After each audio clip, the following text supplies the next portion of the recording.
Buenas tardes, mi nombre es Edwin Pérez y quiero dejarte saber que estoy muy contento de ver tantas caras sonrientes en esta tarde. Quiero que con estas palabras extenderte una cordial bienvenida y que la bendición que has venido a buscar a través de la palabra de Dios pueda ser una realidad para ti y tu familia.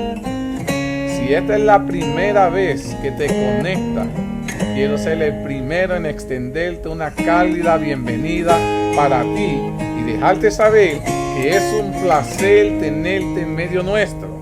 Me gustaría que tomaras un tiempito, mi querido hermano, y nos dejes tu nombre, de dónde eres, si tienes una petición por la cual te gustaría que oráramos en esta tarde. Esa información nos ayudará a conocerte un poco mejor y saber cómo podemos servirte y orar por ti. Dicho estas palabras, quiero que en este preciso momento preparemos nuestros corazones para el próximo segmento. Que el Señor me los bendiga grandemente a cada uno de ustedes.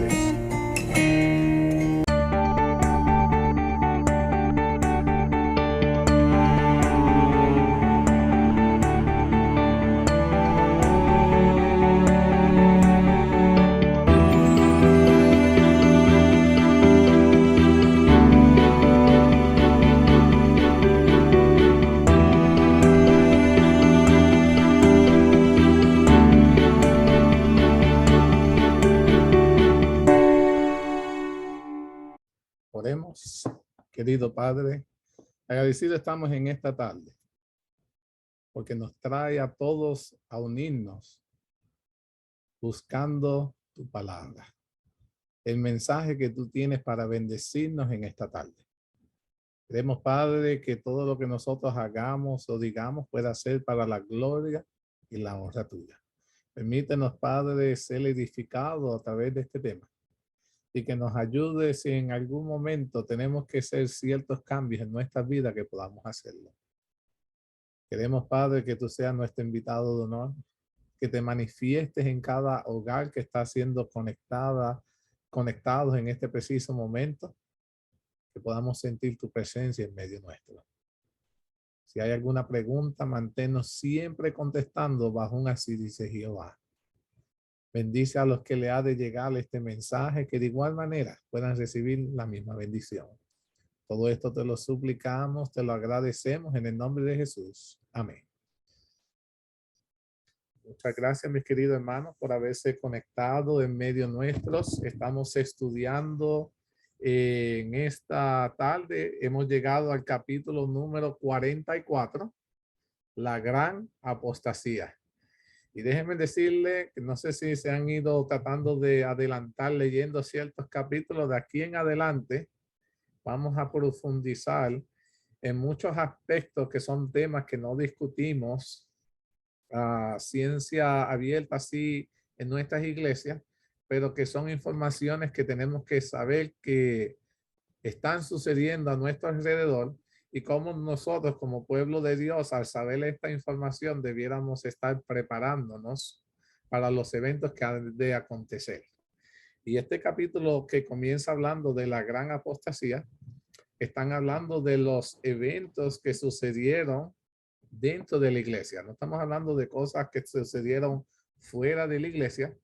Estamos viendo en el estado que la iglesia llegó a estar en un tiempo dado cuando permitió que se entraran las cosas del mundo dentro de la iglesia.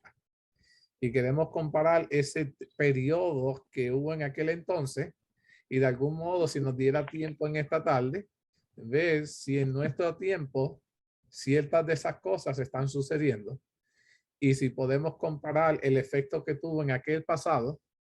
Entonces debiéramos tener cuidado de que el mismo efecto se pudiera repetir en nuestro tiempo hoy. Ese es el propósito de este tema.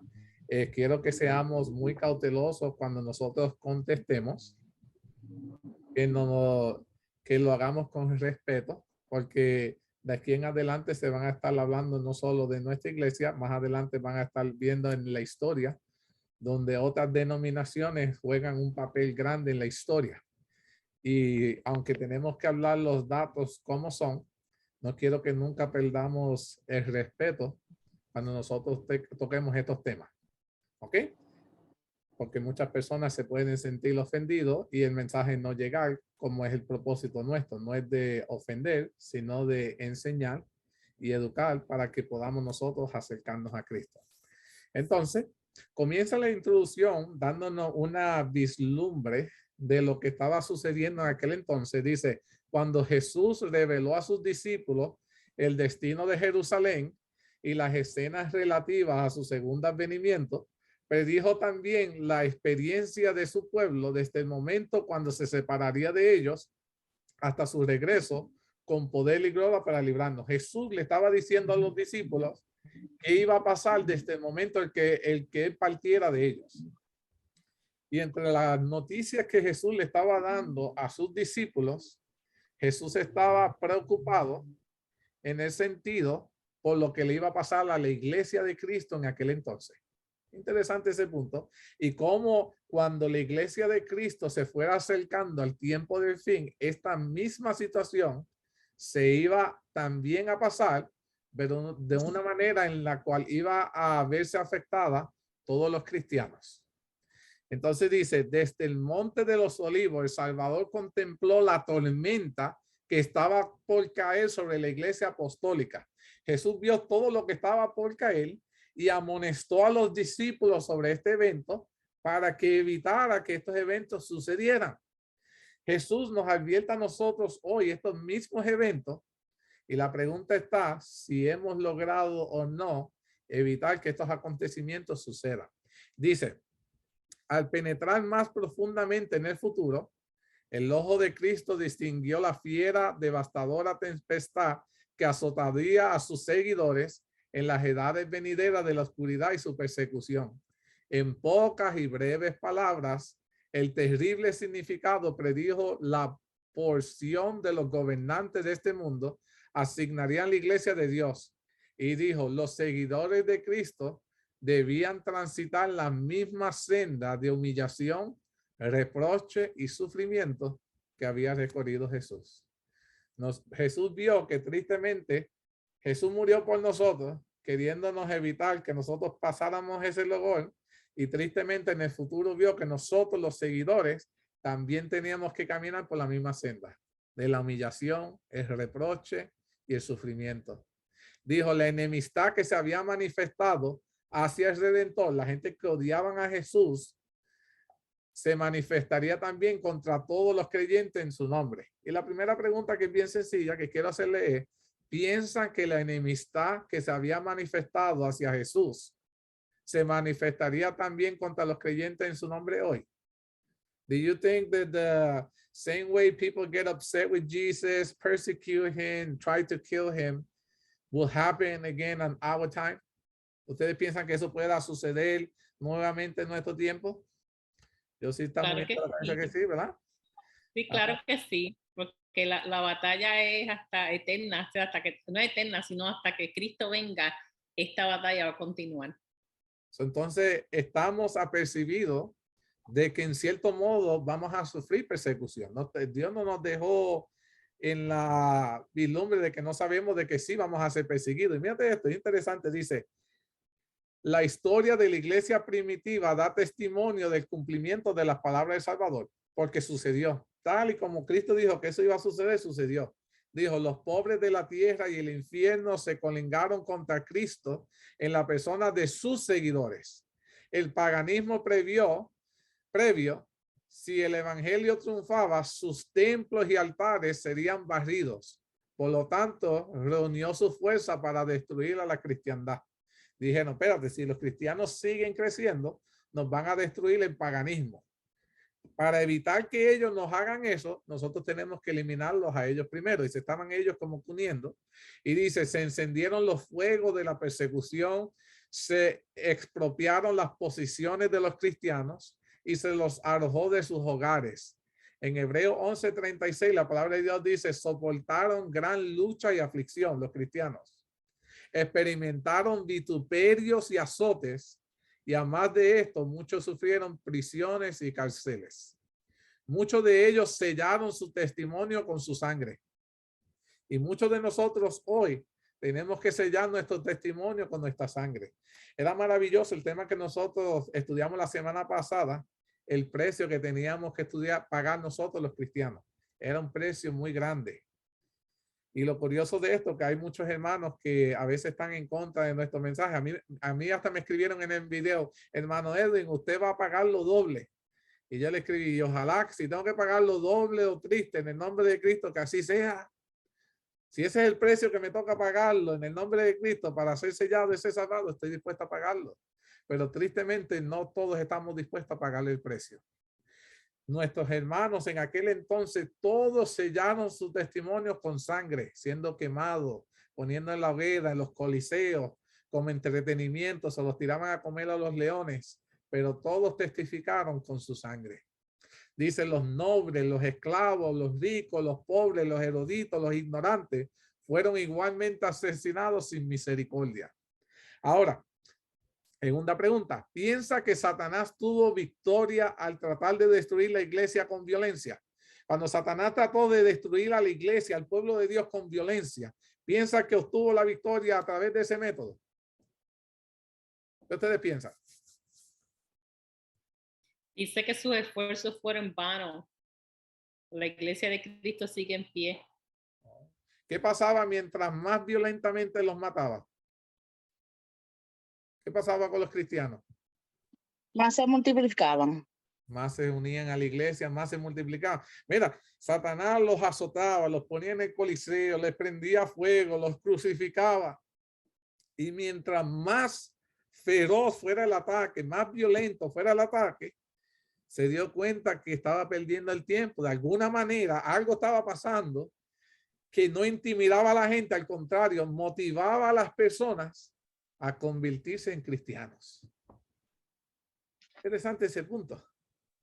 Dice, vanos fueron los esfuerzos de Satanás para destruir a la iglesia de Cristo por medio de la violencia. El gran conflicto en cuyo transcurso los discípulos de Jesús rindieron su vida no cesó porque estos fieles protestantes cayeron en sus pastos. Triunfaron por medio de la derrota. Los obreros de Dios fueron asesinados, pero su obra siguió firmemente adelante. Aunque morían, el testimonio y las obras de esta gente seguían vivas. El mensaje de ellos seguía vivo hoy. Alabado sea Dios.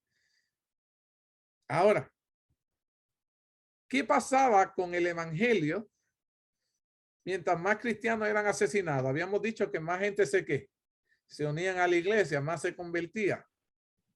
¿Con qué se compara la sangre de estos cristianos? ¿Con qué se comparó la sangre de ellos? ¿Con qué? Semilla, semilla. Semilla. Alabado sea Dios. Sí, semilla. ¿Piensa que nuestra sangre debiera ser así? Semillas. Dice, el evangelio se siguió esparciendo y el número de sus adherentes creció. Llegó a regiones inaccesibles hasta las águilas de Roma. Dice, un cristianismo que discutía con los gobernantes paganos que fomentaban la persecución, dijo lo siguiente: podéis matarlos, dijo él, podéis torturarlos, podéis condenarlos, pero vuestra injusticia es la prueba de que somos inocentes. No importa lo que nos hagan, lo único que prueban ustedes con la forma en que nos asesinan era en que nosotros éramos inocentes. Vuestra crueldad, le dijo, no os servirá de nada.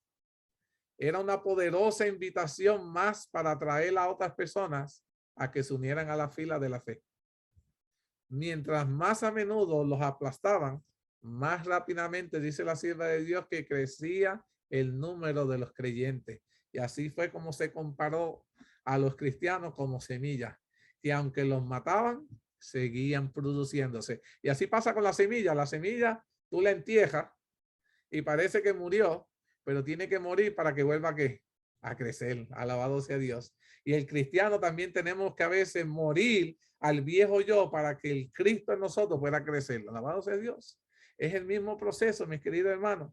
Ahora, aunque muchos murieron por su fe, no tenemos duda, hubieron miles y miles de cristianos que murieron por su fe, la pregunta que yo les hago, y yo no sé ustedes, estaba viendo la historia de Juan el Bautista. No sé si se acuerdan cuando Juan el Bautista, antes de ser decapitado, él estaba en la cárcel, ¿verdad? Y él estaba en la cárcel y él pidió a sus seguidores que fuera y le hicieran una pregunta a Jesús. ¿Cuál fue la pregunta que le mandó que le hicieran a Jesús? ¿Y por qué le hizo esa pregunta a Jesús? ¿Se acuerdan? ¿Cuál fue la pregunta que le mandó que le hicieran a Jesús? Si Jesús en verdad era ¿quién? El verdadero Cristo, el que esperábamos, algo así. El Mesías. Pero ¿por qué Juan estaba haciendo esa pregunta si Juan mismo fue el que bautizó a Jesús y dijo, este es el Cordero de Dios que quita el pecado del mundo? Pero ahora estaba en la cárcel, estaba por morir y tiene que preguntarle a Jesús que Jesús le contestara si él en realidad o no era el Mesías. ¿Qué ustedes piensan? ¿Por qué llegó a ese extremo? That tells you how strong is the devil when he wants to go against us.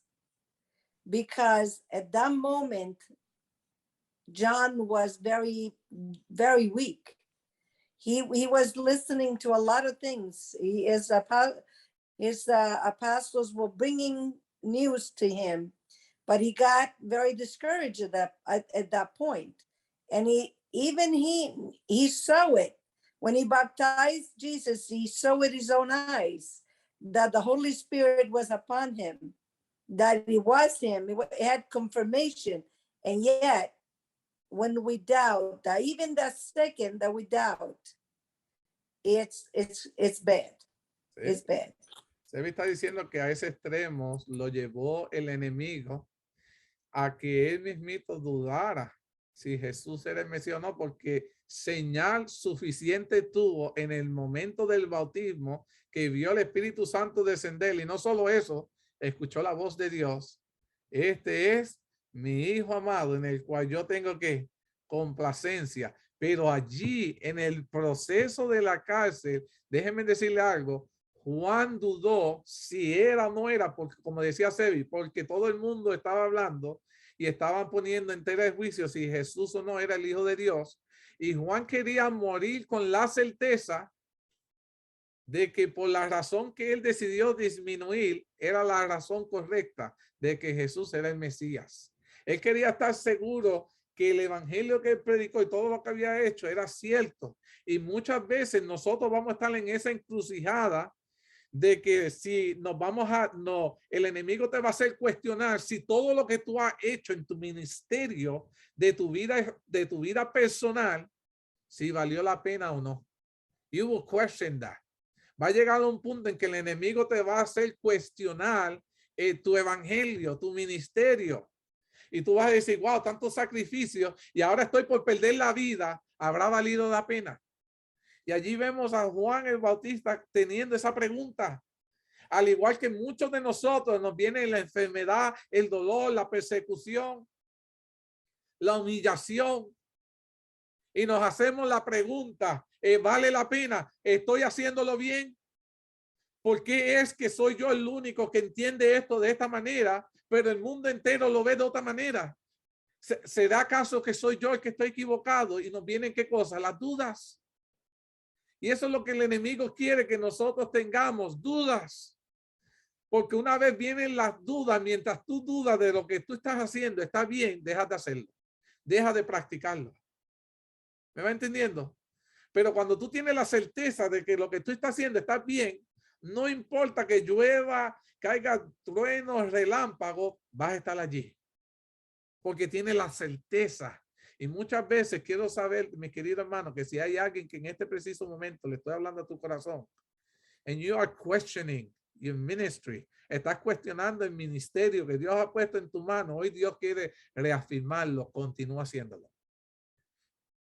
Y si tienes que pagar el precio, págalo, mi querido hermano, porque no hay precio que nosotros pagamos comparado con el que Cristo Jesús pagó por nosotros. Interesante ese punto. Ahora, aunque muchos murieron por su fe, ¿piensan ustedes que ellos perdieron la batalla?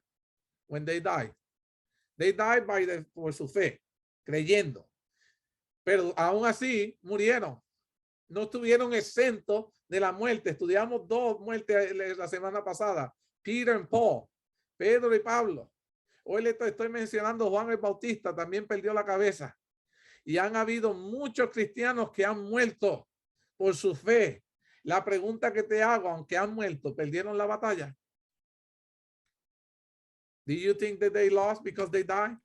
¿Ustedes piensan que los que murieron perdieron? Actually, those are the ones that won completely. Because once they're going to wake up, they're going to see the face of Jesus. Amén. Sebi dice, esos que han muerto en esa batalla han sido los que han ganado, porque cuando sean resucitados serán los que verán el rostro de Dios. Interesante de eso. ¿Ustedes piensan que le fue vano el serle fiel a Dios? Porque déjenme decirles que para el mundo, todos esos que murieron, dice, bueno, perdieron su tiempo. They wasted their time. La pregunta es, para el cristiano, ¿do we think the same way? Nosotros pensamos de la misma manera, que todos esos hombres y esas mujeres que han estado muriendo y todavía la fila de los que hemos de perder la vida va a seguir aumentando. ¿Será que estamos perdiendo nuestro tiempo? No, porque sabemos que la vida aquí es pasajera y nosotros we're aiming towards eternal life. Estamos buscando la vida eterna. Amén. ¿Qué Dios requiere de nosotros los vivos y qué Dios requiere de los que murieron? ¿Qué ustedes piensan? What did God require for us that still alive, and what did God require for those that have dead?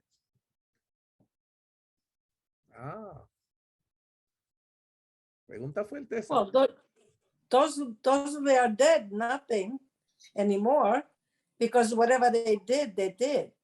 Whatever he required of them, it was accomplished. If they died in Christ. Ahí estamos. El morir en Cristo hace una diferencia, hermana Josie. Obediencia, eso es todo lo que se me pide de nosotros, obediencia. Me gusta eso. Mírense en esta cita interesante que les voy a compartir.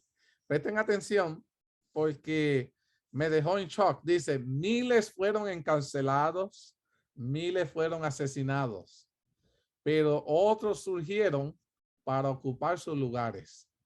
Es cierto que tal vez el enemigo dice, you know what, tengo que detener al hermano Edwin porque está causando muchos problemas. And it's true. Probably algún día me va a coger y pum, me va a eliminar. Pero el que me elimine a mí no significa que podrá eliminar lo que Dios ha comenzado en mí.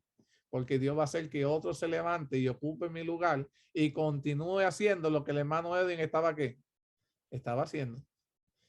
La obra no va a parar porque el enemigo detuvo a uno.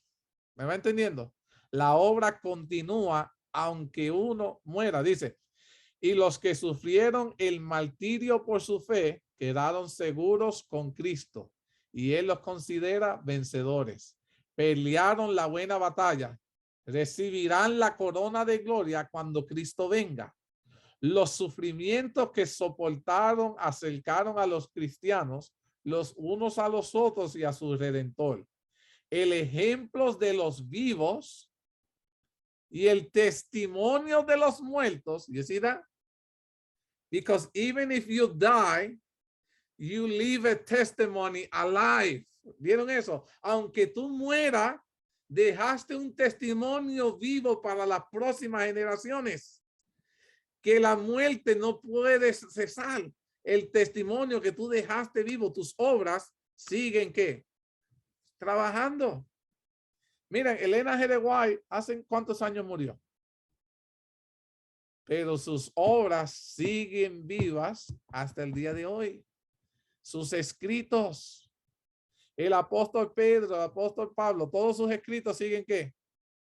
Alive. Su testimonio still alive, motivating others to join the line.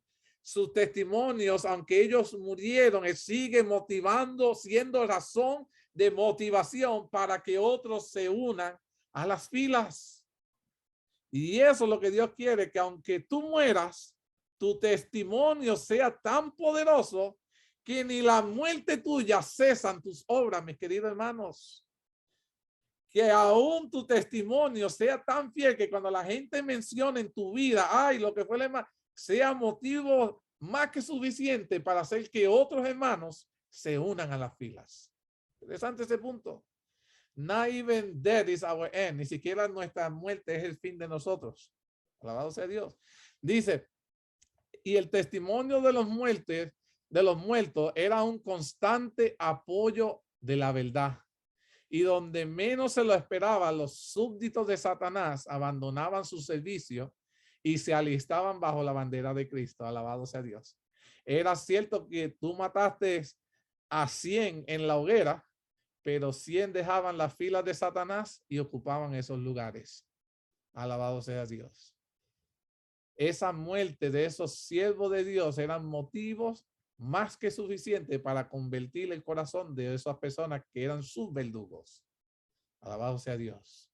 Ahora, ya vemos y ya hemos hablado de que Satanás trató a la fuerza de eliminar al pueblo de Dios. La sangre del pueblo de Dios, el pueblo adventista, era como una semilla, seguía creciendo, más nos persigue, más crecimos. Entonces, ¿cuál era el plan del enemigo para detener el crecimiento de la iglesia? Si a la fuerza no puedo, entonces ahora, ¿qué ideó para tratar de detener a la iglesia?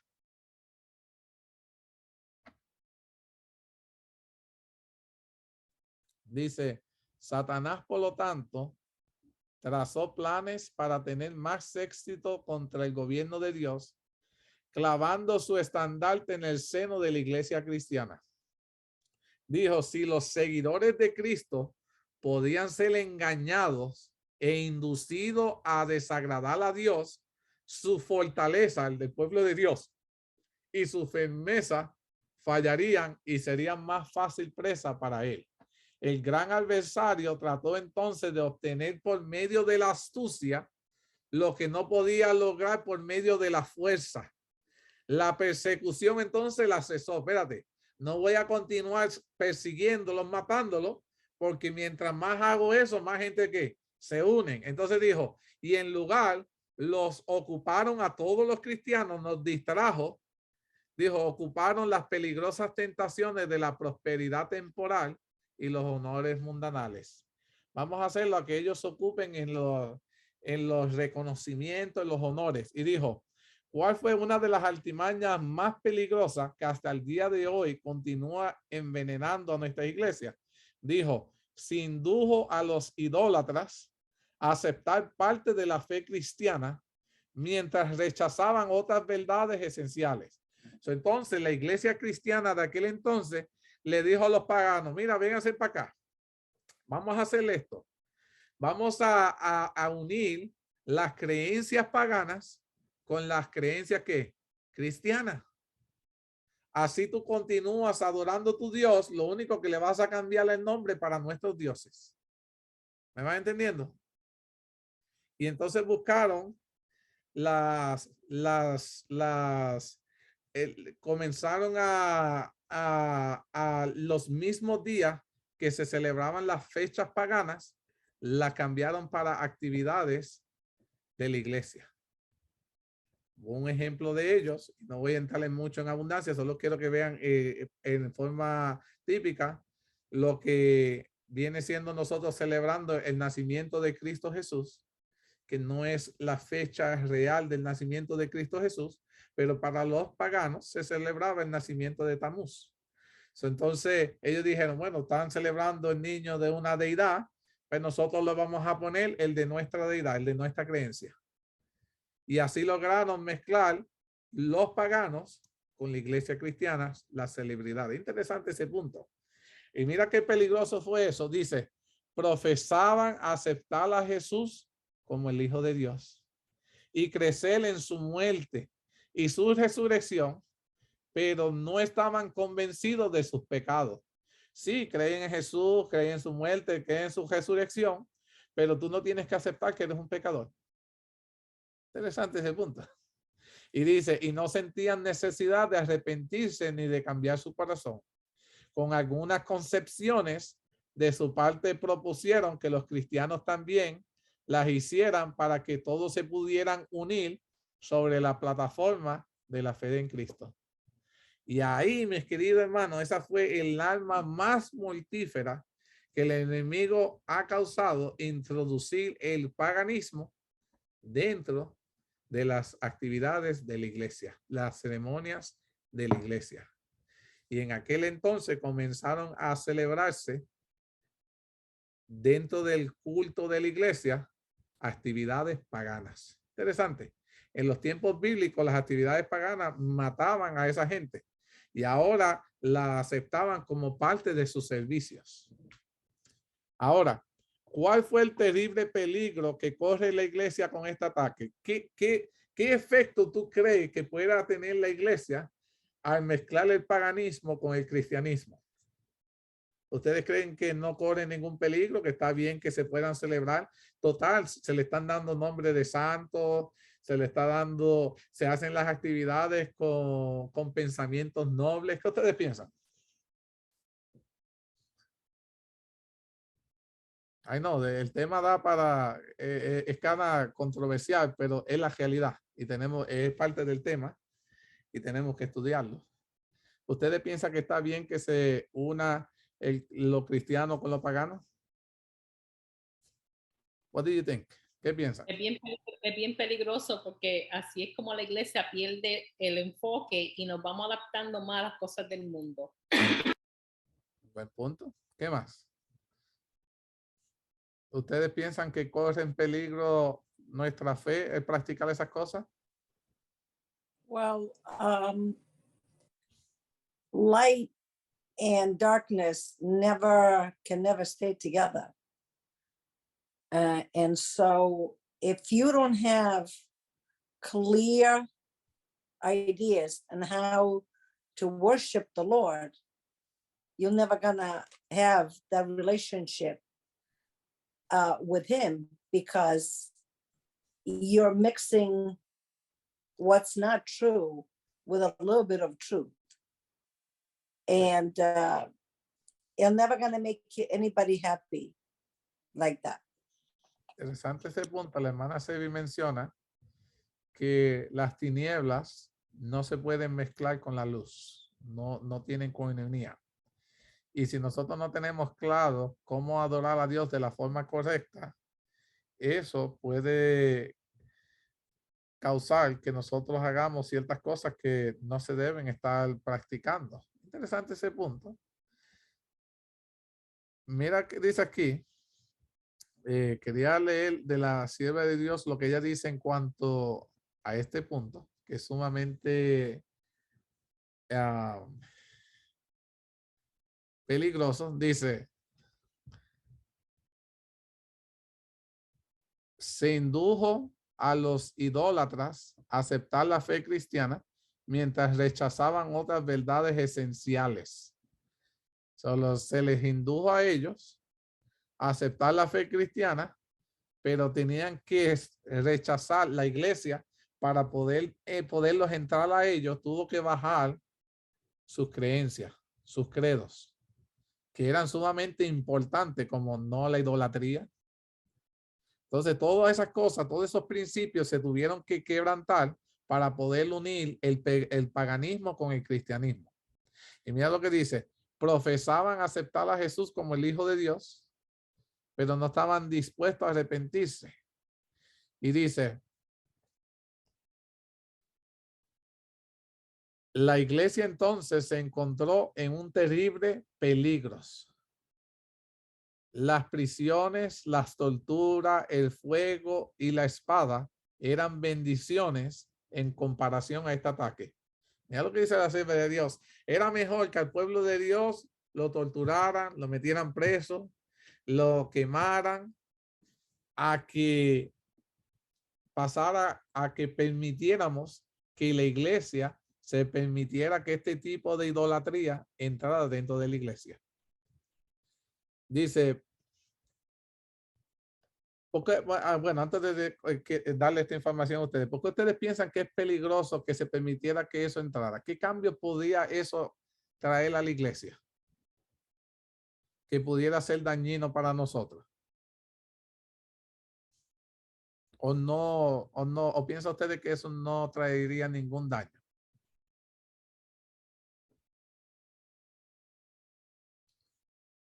Ah. Bueno, en mi país dice que cuando uno calla, otorga. Yo pienso que ustedes están entonces bien con eso. Yo le voy a decir lo que dice la sierva de Dios. Entonces, mira, dice, algunos cristianos se mantuvieron firmes y declararon que no podían transgredir la palabra de Dios. Dijeron, no, pues ¿qué es esto? I don't agree with this. No estoy de acuerdo con esto. Esto no suena bien y no lo vamos a permitir. Pero dice, otros pusieron a razonarse. Ustedes se han dado cuenta como que en cada iglesia hay como que un hermano que es el que parece ser como que filósofo, el más que razona, como que quiere expresar que tiene sentido lo que dice. Y los que se pusieron a razonarla en aquel entonces dijeron, bueno, si nosotros cedemos o modificamos ciertas cositas de las que son características de nuestra fe y nos unimos con los que ya habían aceptado parcialmente el cristianismo, por ese medio se podía lograr una plena conversión. Mira, tenemos que bajar la guardia, bajar ciertas normas de la iglesia y todo eso.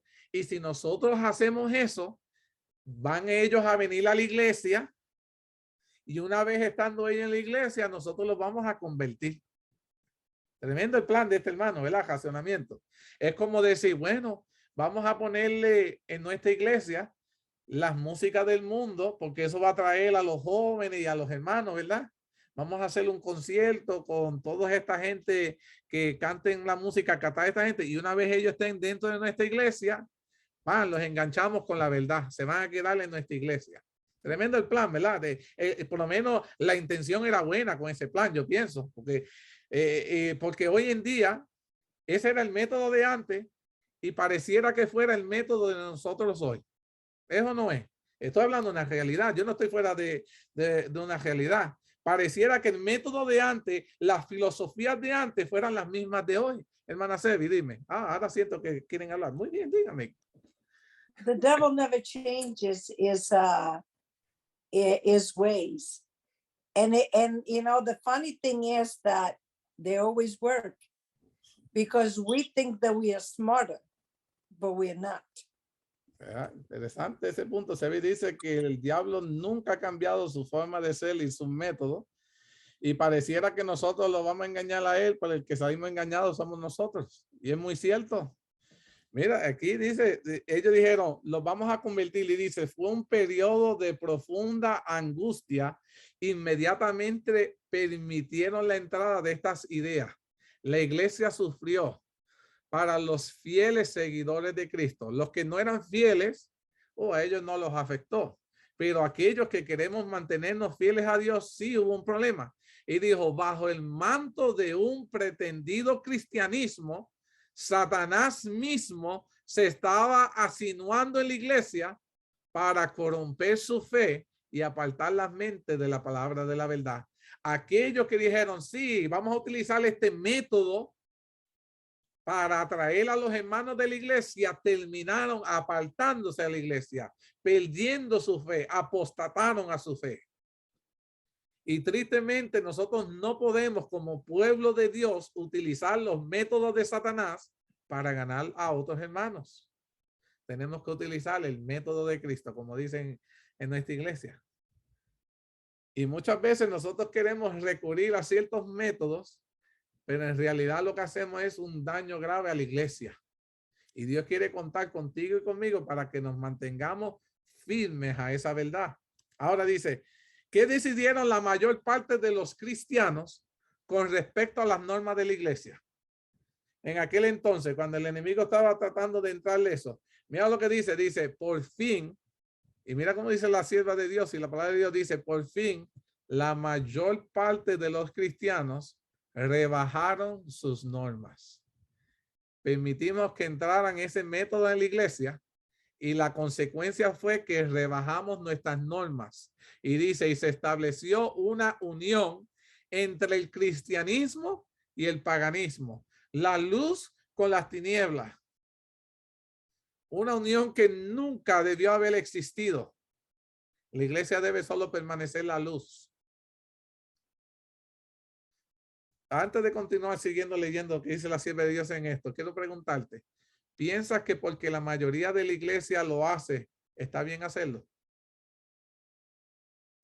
Uno tiene que hacer lo que no tiene en nuestro corazón. Está bien que tú te quedes solo. Yo me puedo parar sola después que esté obedeciendo a mi Dios, allá con los demás. Tú eres la persona que tiene que contestarle a Dios por tus acciones. Buen punto. Ahora está bien. No vamos a hacerle caso a los hermanos. ¿Piensa que porque los líderes de la iglesia lo hacen, está bien que lo hagamos nosotros? Ahora, ¿piensa que porque se hace una ley que apruebe esas prácticas, que está bien entonces que nosotros lo hagamos? Pues there's a law. Hay una ley. ¿Será que No. la ley es más que suficiente para que nosotros pequemos? La única ley que nosotros tenemos que obedecer es la ley de Dios. Es menester obedecer a Dios antes que a los Antes que a hombres. los hombres. Alabado sea Dios por eso. Solo lo digo porque hay muchas personas y tristemente que me topo que me dicen, ay, Edwin, pero es que el hermano fulano tal lo está haciendo. So porque el hermano fulano tal lo hace, now you can do it. Oh, pero es que el pastor lo está haciendo. ¿Eh? So what? ¿Me va entendiendo? No, debiera ser Nobody eso. said, What happened, Sebi? I'm sorry, Edwin. Nobody said that the pastors, it's God. Muy bien. So Sebi you dice, can't- nadie you nos can't dice follow que el what they're pastor es saying. Dios. No, no es cierto. No porque alguien lo haga debe ser razón para que tú lo hagas, mis queridos hermanos. Tú tienes que estar convencido de lo que es la verdad y ser fiel a ella, sin importar lo que los demás digan. Y aunque quieran introducirle esas semejantes paganismos, esas ideas que sabemos que lo que va a hacer es más daño a la iglesia que bendición, mis queridos hermanos, desaprobarla. Mira lo que dice aquí, dice, aunque los adoradores de ídolos profesaban estar convertidos, unidos con la iglesia, seguían aferrados a su idolatría. Solo mudaron el objeto de su adoración a imágenes de Jesús e incluso de María y de los santos. Ellos adoraban al Dios Sol, tenían imágenes y otras cosas. Entonces le dijeron, ok, déjate de hacerle eso porque te vas a perder adorando ídolos. Entonces tallaron los cristianos imágenes de lo que ellos pensaban que representaban la imagen de Cristo. Estatuas de María, estatuas de los santos, ¿verdad? Y le dieron santos, nombre de santos cristianos. San Pedro, San Juan. Y le pusieron santo a todos esos. Y le dijeron, ok, no adores eso porque te vas a perder, pero adoras estas imágenes. Lo único que le dieron fueron nombres cristianos, pero seguían siendo idolatría. No cambiaron la práctica. Y hasta el día de hoy todavía hay miles y cientos de personas con ese ideal de adorando imágenes que tienen nombres de santos cristianos, supuestamente. Pero Dios sigue diciendo, no te harás imágenes, no te inclinarás a ellas y no las adorarás. No tendrás dioses ajenos delante de mí. La palabra de Dios sigue diciendo lo mismo. Sin importar que tengan nombre de cristianos. Dios sigue diciendo lo mismo en su palabra. Pero para ellos fue eso más que suficiente y continuaron la idolatría dentro de la iglesia. Se permitió que entrara la idolatría dentro de la iglesia. Dice, la inmunda levadura de la idolatría introducida de este modo en la iglesia continuó su obra funesta, matando a cientos de hermanos espiritualmente dentro de la iglesia.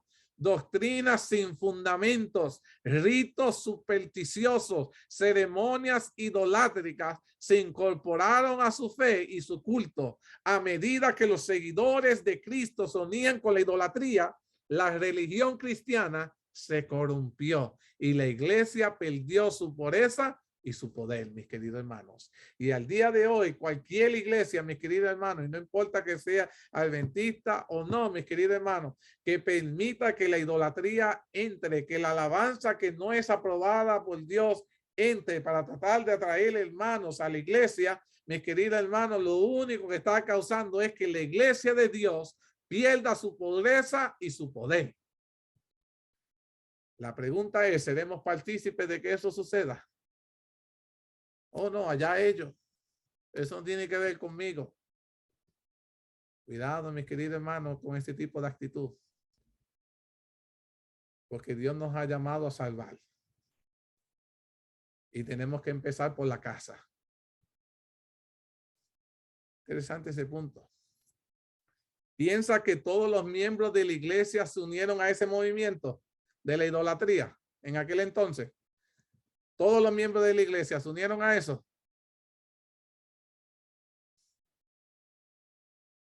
Ahora, piensa que los que no se unieron a ese movimiento eran porque eran unos fanáticos. Porque muchas veces así te van a llamar. ¿No se han dado cuenta? Tú como que ves que los hermanos como que espérate, estamos entrando en idolatría, estamos entrando en movimientos que no deben hacer. Y lo primero que te van a decir, tú no te unes a nosotros porque eres un ¿qué? Un fanático, eres un fariseo, ¿verdad? Tal vez te van a llamar así. ¿Ustedes piensan que esa gente no se unieron porque eran unos fanáticos? ¿O there was another reason why they didn't join? ¿O acaso había algún otro motivo, alguna otra razón por la cual ellos decidieron no unirse al fanatismo? ¿Cuál fue el motivo para que ellos no se unieran? What do you think? Ellos le eran fieles a Dios. Bien. Dice, hubo algunos que sin embargo, que no fueron desviados por esos engaños. Y en la iglesia siempre va a haber un grupo de personas que no se va a dejar engañar. Y dice, conservaron su fidelidad al autor de la verdad y solo adoraban a Dios. No eran fanáticos, eran fieles seguidores de Dios. Hermana Sebi. You know, we as we worship the Lord the way he wants us to worship him, we have to remember that it's gonna be people that's gonna think whatever they want to think of us, but we still have to have the relationship with the Lord. Because if we don't have the relationship with the Lord, and if we're not willing to suffer, because I'm sure that those people that stood firm, even though they were faithful, they must really gone through a lot. Because if you don't want to suffer, then you're gonna go to it's okay to let this music come in so we can have the young people in, even though they're gonna kill everybody else. Because once something comes into the church, nobody's safe. But you have to be willing to suffer, to stand still and to stand firm for the cause of the Lord. Amén. Interesante ese punto. Ahora, así como la gente no decidieron unirse, interesante, y no porque eran fanáticos, sino porque decidieron conservar su fe al autor de la verdad y solo adoraban a Dios, debiera ser ese nuestro mismo motivo. I don't follow God because I'm a fanatic. Yo no sigo a Dios porque soy un fanático. Yo sigo a Dios porque Él es mi creador. En Él entiendo que está la verdad y a Él es al único que voy a adorar. Y tenemos que tener los principios claros y fijos. Ahora dice, siempre han habido dos clases de grupos dentro de la iglesia entre los que profesan ser seguidores de Cristo. Los dos grupos dicen que son ¿qué? Seguidores de Cristo dentro de la iglesia. Dice la sierva de Dios, mientras una clase estudia la vida del Salvador y trata fervorosamente de corregir sus defectos y conformarse al modelo, otras descartan las verdades claras y prácticas que exponen sus errores. Y al día de hoy hay hermanos que yo me atrevo, que estoy allí, puedo estar estudiando la palabra de Dios y citando la Biblia y el espíritu de profecía y me dicen, no hermano, yo no creo en el espíritu de profecía. Y yo, ok. No hermano, eso era Dios en el tiempo antiguo. A eso no, yo no creo en eso ahora. Oh, ok. Qué triste me siento por ti entonces. Entonces yo soy un fanático porque todavía conservo eso. Pero déjenme decirle, mis queridos hermanos, que lo único que veo es que los que tienen ese tipo de mentalidad espiritualmente se han ido consumiendo, se han ido, su llama desapareciendo. Dios quiere que nosotros la mantengamos encendida.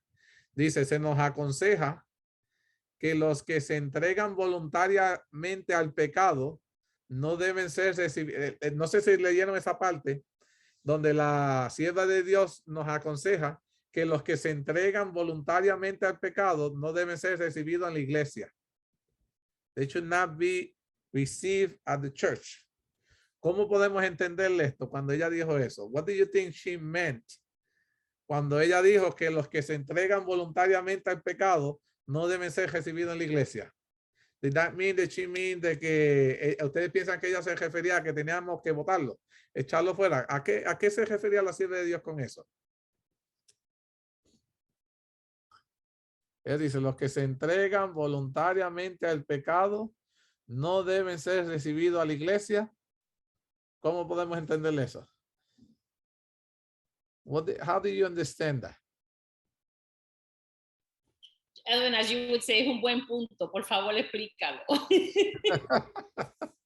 Mira cómo ella dice, a su mejor condición, la iglesia no ha estado plenamente formada por los leales.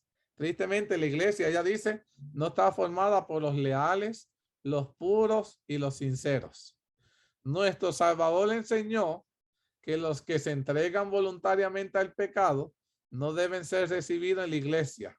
Pero ella dice, no obstante, él relacionó consigo mismos, Jesús se relacionó con hombres de carácter defectuoso y les concedió los mismos beneficios de sus enseñanzas y su ejemplo para que tuvieran la oportunidad de ver sus errores y corregirlos. Pero no hay comunión entre el príncipe de la luz y el príncipe de las tinieblas, y no lo puede haber entre sus seguidores. Lo que la sierva de Dios estaba diciendo no era que ellos no pueden ser permitidos dentro de la iglesia, sino lo que estaba diciéndote es que no permita que la influencia de ellos tengan algún efecto en ti. De esas personas que no caminan con Dios, tú no puedes dejar que ellos tengan ningún tipo de influencia en ti, ni que te aconsejen cosas que la Biblia no aceptaría. Y eso es lo que te está diciendo la sierva de Dios, porque Jesús mismo se juntó con los pecadores. Jesús les dio palabra de vida a los pecadores, les dio su ejemplo y les dio la oportunidad para que corrigieran sus errores. Pero los pecadores vienen a la iglesia para que nosotros, con nuestro testimonio, con nuestra relación de Cristo, le podamos enseñar a ellos cómo ellos pueden cambiar. No que ellos vengan a cambiarnos a quienes, a nosotros. Entonces la sierva de Dios dice, acuérdate que no hay comunión entre el príncipe de la luz y el príncipe de las tinieblas. Nosotros no podemos hacer esas prácticas y no la puede haber entre sus seguidores. Dice, cuando los cristianos consintieron en unirse con los paganos semiconvertidos, se introdujeron en una senda que los apartaría más y más de la verdad. Cada vez que nosotros permitimos programas, alabanzas, ciertos tipos de cosas que entren dentro de nuestra iglesia que no han sido aprobadas por Dios, nos ponemos en peligro cada vez más de hacer que otro hermano más de la iglesia sea parte de la iglesia en vez de que alguien entre. Cuando nosotros cambiamos nuestros principios, arriesgamos a que sean más los que salgan, a que sean más los que entren. Y ustedes van a ver que van a haber muchas iglesias, aún adventistas, de que van a ver que dicen, ay, en este año hemos bautizado 90 personas y tú, amén. Y cuando hace el registro al final del año, de los 90 solo quedan 2. Entonces, ¿hubo alguna ganancia? No, mi querido hermano. ¿Por qué? Porque estamos utilizando métodos para supuestamente hacer que los números se vean bien, pero espiritualmente no estamos haciendo nada para saciarlos, mantenerlos y retenerlos, que es lo esencial que tenemos que tener en la iglesia. Otro punto que es sumamente importante que entendamos. Ahora, dice, ¿quién se gozaba de que la mentira se uniera con la verdad? ¿Quién tú crees que es la persona que más se alegra de que la iglesia permita que la mentira se mezcle con la verdad, causando así decadencia espiritual en la iglesia? Satanás. Entonces, pregunta que yo les hago: ¿por qué nosotros permitimos y a veces votamos por cosas que va a alegrar a Satanás y no a Dios? Si tú sabes que hay ciertas cosas que nosotros vamos a hacer que va a causar la decadencia de la iglesia, no aprobemos esos puntos. Aprobemos lo que va a edificar a la iglesia de Dios, para que la iglesia de Dios siga marchando como Dios la ha llamado. Una vez unidos, ¿qué decidieron hacer con aquellos que deseaban mantenerse de parte de la verdad? ¿Qué tú crees que desearon hacerle a aquellos hermanos que dijeron: ¿sabes qué? Nosotros no nos vamos a unir a la idolatría, no nos vamos a unir al paganismo? ¿Qué decidieron hacer los miembros de la iglesia con aquellos que trataban de mantenerse fiel dentro de la iglesia? ¿Qué ustedes creen que le hicieron?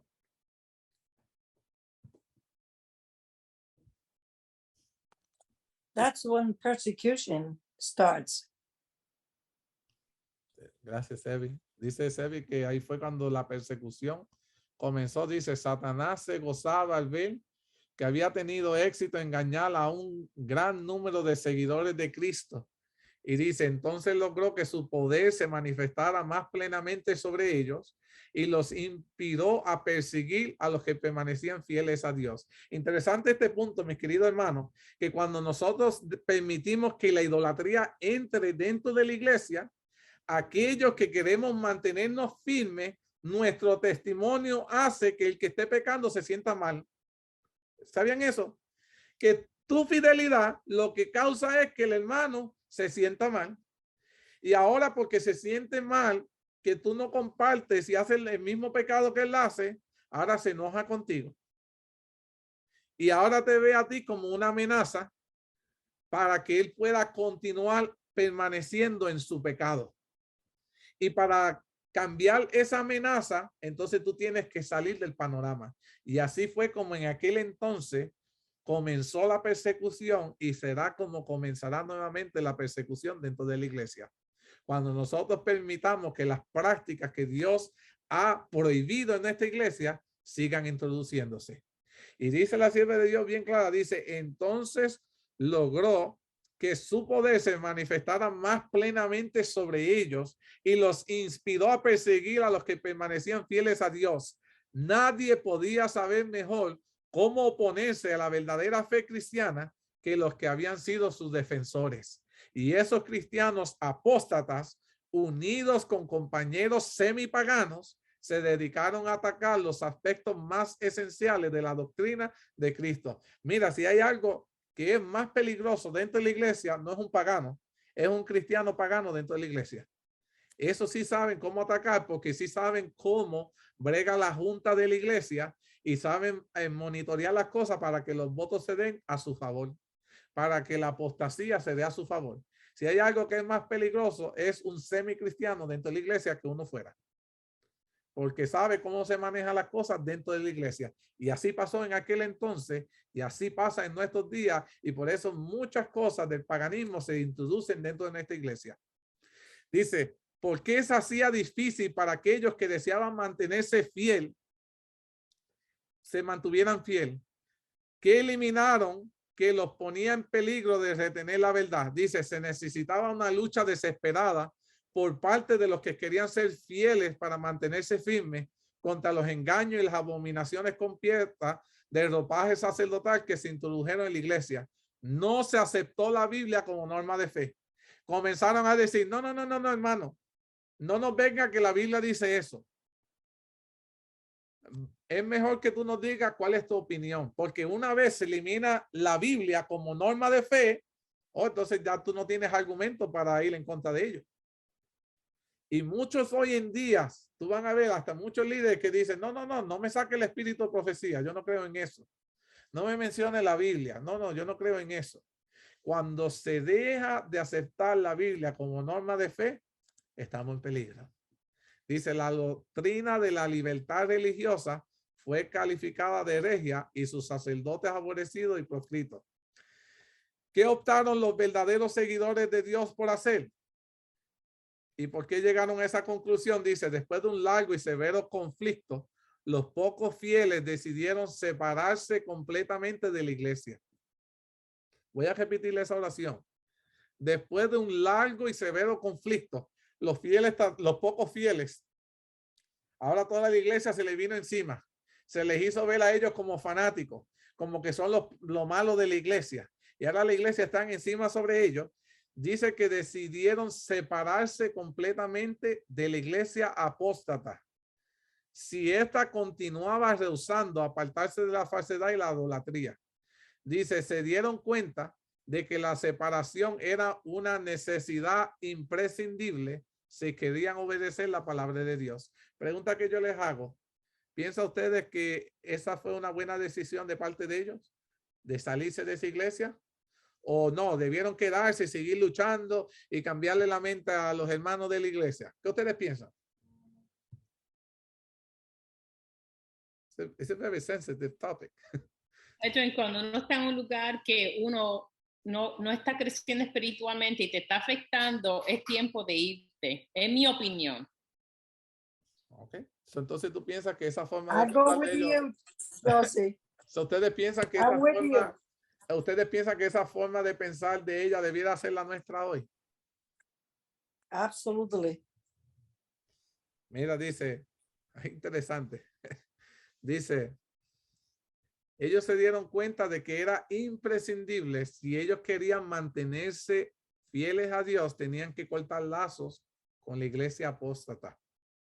Dicen, no se atrevieron a tolerar errores fatales para sus propias almas y dar un ejemplo que podría poner en peligro la fe de sus hijos y de los hijos de ellos. Ellos dijeron, si nosotros permanecemos aquí, aunque nosotros somos fieles, conocemos la verdad y no va a haber quien nos haga desistir, si permanecemos dentro de esta iglesia, quienes correrán peligro van a ser nuestros hijos y nuestros nietos. Por la influencia que va a tener sobre nuestros hijos esta iglesia apóstata. Y por el amor a la protección de sus hijos, mis queridos hermanos, era mejor cortar lazos con la iglesia falsa, porque ya no era la iglesia verdadera.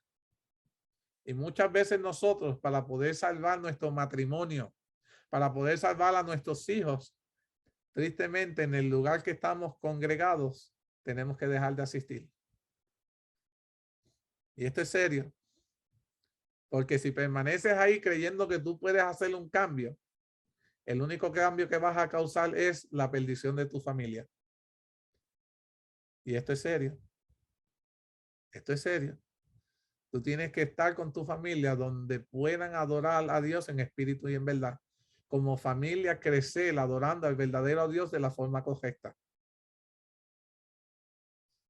Dice, para asegurar la paz, dice la sierva de Dios, y la unidad, estaban dispuestos a hacer cualquier concesión que tuviera de acuerdo con la fidelidad a Dios. Pero creían que ni siquiera la paz debiera ser conseguida al precio tan exorbitante del sacrificio de los principios. Ellos dijeron, para tratar de mantener la paz en la iglesia, podemos tratar de calmar y llegar a un acuerdo. Pero los verdaderos seguidores de Dios entendieron que para obtener la paz, nunca, mis queridos hermanos, nunca se debe ser sacrificando los principios bíblicos. No vamos a, los principios no se negocian. Y dijeron, si la unidad solo se podía obtener mediante el abandono de la verdad y la justicia, entonces decidieron que hubiera diferencia y preferían entonces que hubiera guerra. Preferimos que nos persigan, nos maten y nos torturen a que nosotros nos unamos en la mentira. Y dice, cuán bueno sería para la iglesia, dice la sierva de Dios, cuán bueno sería para la iglesia y el mundo si los principios bíblicos que inspiraron a estas almas fieles revivieran en los corazones de los que decimos ser hijos de Dios. ¿Qué cambio sería? ¿Cuán diferentes serían nuestras iglesias si mantuviéramos esos principios vivos? Ahora, se me está acabando el tiempo. 7 minutos. ¿Qué dice 2 de Timoteo 3:12? ¿Por qué la iglesia no se pone opone a estos movimientos. Dice, el apóstol Pablo declara, todos los que quieren vivir piamente en Cristo Jesús sufrirán persecución. ¿Por qué entonces parece que la persecución estuviera sumida a una solenencia tan grande? Muchas veces la iglesia hoy en día no está recibiendo persecución. ¿Sabe por qué es? Porque estamos dormidos. No estamos manteniendo los principios vivos. Estamos mezclando la verdad con la mentira. Y a una iglesia así, Satanás no tiene que atacarla. It already belongs to him. And it doesn't, ya le pertenece a él. Y no importa que diga adventista del séptimo día. Si hemos decidido bajar los principios de Dios, dejó de ser la iglesia de Dios. ¿Entendemos ese concepto? Si en nuestros hogares bajamos nuestros principios, dejó de ser un hogar para Dios. Es sumamente importante que los principios se mantengan firmes y claros. Dice, la única razón de ello es que la iglesia se ha conformado a las normas del mundo. Ese ha sido el problema de la iglesia. Se han conformado a las normas del mundo y por eso no suscita oposición. No hay quien nos persiga porque seguimos, vivimos, nos vestimos, actuamos como actúa el mundo. Y dice, la religión corriente de nuestros días no participa de la naturaleza pura y santa que caracteriza la fe cristiana en los días de Cristo y en los días de los apóstoles. Solo por causa de la actitud de transigencia con el pecado, porque las grandes verdades de la palabra de Dios se consideran con tanta indiferencia, porque hay tan poca piedad vital en la iglesia, el cristianismo es aparentemente tan popular en el mundo. Pregunta que les quiero decir a ustedes es, ¿qué necesita la iglesia si no desea perecer en este movimiento? El último ataque de Satanás es introducir el paganismo dentro de la iglesia, al punto tal que la iglesia va a dejar la norma bíblica, a dejar de no practicarse más. La gente te va a decir, oh, no me diga lo que dice la Biblia, yo no creo lo que dice la Biblia. ¿Qué nosotros podemos hacer si deseamos no perecer en este movimiento? Están mezclando el paganismo con el cristianismo. ¿Qué se necesita? ¿Qué necesitamos en nuestros hogares si no deseamos perecer en este movimiento? La sierva de Dios termina diciendo en esta oración, y pareciera tan sublime, dice, si hubiera, dice la sierva de Dios, si hubiera un reavivamiento de la fe y el poder de la iglesia primitiva. Mira lo que ella te dice, si hubiera un reavivamiento de la fe y el poder de la iglesia primitiva, no dice de la iglesia de hoy, porque la iglesia de hoy ha perdido ¿qué? Poder. Dice, si tuvieran el poder que tuvieron aquellos en aquel entonces y la misma fe y el espíritu de persecución, se reavivaría y sus fuegos volverían a encenderse. Cuando la sierva de Dios miró la iglesia de nosotros hoy presente, vio una iglesia con la vela apagada, necesitando volver a ser encendida. Quien único puede encender esa llama, mis queridos hermanos, es el Señor, es Dios, es el Espíritu Santo. Hoy más que nunca necesitamos volver a tener esa llama encendida, ser la luz para el mundo, el evangelio puro y verdadero santo de Dios. Es lo que necesitamos en nuestros hogares. Déjenme decirles que donde primero tiene que ser encendida esa llama es en nuestro hogar. Tú no puedes darle a la iglesia lo que tú no tienes. Tú vas a ir a la iglesia y vas a ver un sinnúmero de hermanos que su vela está apagada. Si tu vela está apagada, ¿tú le puedes dar luz a otra vela? Can you turn on another candle if you don't have light on yours? ¿Verdad? What you need first, you need to have a light on yours, right? Tú necesitas tu vela estar encendida. Entonces, cuando te acerca a tu hermano que tiene la vela apagada, la tuya puede encenderla. Pero la tuya la va a encender con el fuego santo del Señor. Esa es la luz que necesitamos hoy. Y en esta noche, cuando termine mi oración, yo quiero que ustedes mediten y busquen su esposo, su esposa, sus hijos.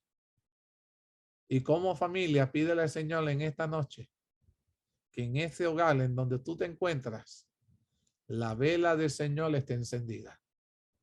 El mundo está en tinieblas, pero la vela del Señor necesita ser encendida esta noche. No mañana, mañana puede ser tarde. Y si estaba por morirse tu vela, dile, Señor, hazme una fogata. Enciéndela, que se vea a millas que en este hogar se respira el aire del cielo. Pidámosles eso al Señor, para que el Señor pueda obrar de manera especial en cada uno de nosotros. Ojalá que este tema le haya podido ser de motivación para que se pueda acercar más a Dios, quererle ser fiel a Dios sin importar el precio. La semana que viene vamos a entrar en el capítulo 45. Es un tema sumamente serio. Quiero que comencemos a orar de ahora. Vamos a hablar del misterio de la iniquidad. Es un tema sumamente serio de todo lo que conlleva cómo surgió el pecado dentro de la iglesia, el movimiento.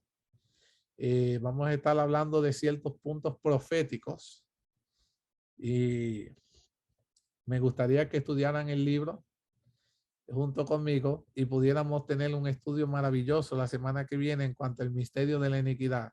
Son temas que la iglesia necesita como iglesias saber, prepararse como iglesia. Tristemente no se habla mucho de esto, pero quisiera de forma comenzar con ustedes y que ustedes puedan compartir lo que aprendan con otros sobre este tema. Va a ser sumamente importante. Antes de orar para que culminar, no sé si alguien tiene alguna opinión, alguna pregunta de lo que ya se discutió. ¿Alguien tiene algún comentario? ¿Alguna pregunta? ¿Algo que no se quedó claro? Everything was clear? No, that's good. We're doing good then. Entonces vamos a orar. Querido Padre, agradecido estoy por tus bendiciones, por tu amor y tu cuidado. Cuánto lamentamos, Padre, que como pueblo que hemos sido llamados a mantener la vela encendida, nos hemos acostumbrado a la vida de este mundo y mucho ya nuestra vela se ha apagado y muchos están por apagarse. Yo quiero pedirte que cada hermano tú escudriñes sus corazones. Y yo sé que al igual que yo, hay muchos hermanos que aquí están conectados y que se van a conectar al ver este mensaje, que sienten en sus corazones que necesitamos nuestra vela ser encendida. Necesitamos el poder, el fuego del Espíritu Santo.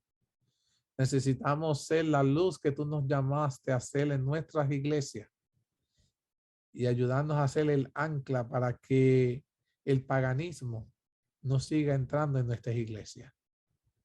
No permitas que la influencia del mundo influya en nuestro mensaje, pero permite que nuestro mensaje pueda cambiar el mundo. Te quiero pedir por cada hogar presente, por cada familia. Te quiero pedirte, Padre, que tú comiences a obrar el bien en cada uno de nuestros hogares, que nos ayude a ser fieles a ti y no dejarnos llevar por las falsas doctrinas. Van a haber momentos, van a haber en iglesias que tal vez tengamos que pararnos solos, pero sabemos que no estamos nunca solos, estamos contigo.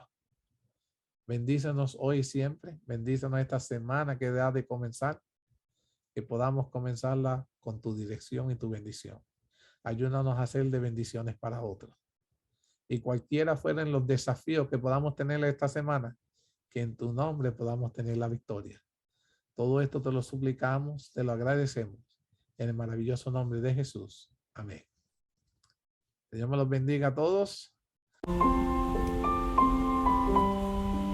Mis queridos hermanos, con esto hemos concluido nuestro tema de esta tarde. Estamos muy contentos de que ustedes hubieran conectado con nosotros y sé que han recibido la bendición de Dios. Como hacemos cada sábado, deseamos extenderle otra invitación para que el próximo sábado a las 5:30 se pueda conectar a través del Zoom, para que podamos estudiar juntos otro tema sumamente interesante, donde toda su familia será bendecida.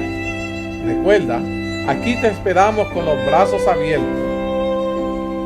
A esta tu iglesia adventista de Pecha Cibernética, que el Señor los bendiga a todos.